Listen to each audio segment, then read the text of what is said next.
ओ बिल्लो तेरी अख कतल करे लख कतल, जदों मूव करे करे लक कतल।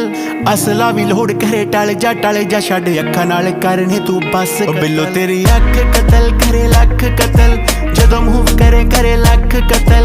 असला भी लोड़ करे टल जा छड़ अखा नाल करने तू बस कतल। 47 है वेट 47 नू मार कले एमजी दे पट्टे जियां जुल्फां ते हार करे। मारेंगी तू किसे नू बरूद दी पुड़िए नकरा बरहेटे वांगू सीने चो पार करे। नक विच पाया